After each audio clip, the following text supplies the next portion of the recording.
Closed doors, I'm a fool for your love.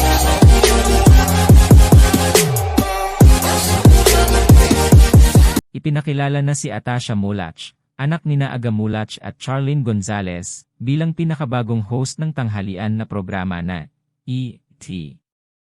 Ngayong araw, Setyembre 23, ipinakita ni Tito Soto, Vic Soto, at Joey De Leon ang kanilang bagong host bilang isang mahilig sa moda, matalino sa pag-aaral, tagapagpasaya, at mahal sa pamilya na dalaga.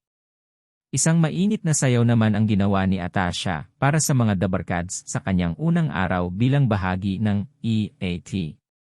Labis naman ang pasasalamat ng dalaga sa mainit na pagtanggap sa kanya ng bago niyang pamilya. Gusto ko lang sabihin na magandang tanghali sa inyong lahat. Maraming salamat po. Sobrang saya po ako na makasama sa EAT kasama ng tunay na Dabarkads, wika ni Atasha.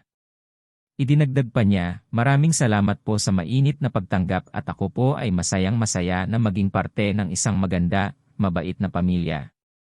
Atasha Mulach 10 taong gulang palang gusto ng mag-artista pero sinunod muna ang payo ni Aga at Charlene, gagawa ng pelikula, album sa Viva. Si Atasha ang magiging anak ni Papa Ethan at Mama Josie na apo ni Lola Belen at kapatid ni Ellen. Sila ang mga ayay na mga karakter ng tanghalian na programa. Patunay din sa opisyal na Instagram ng TVA ang pinakabagong miyembro na makikipagsaya tuwing tanghali.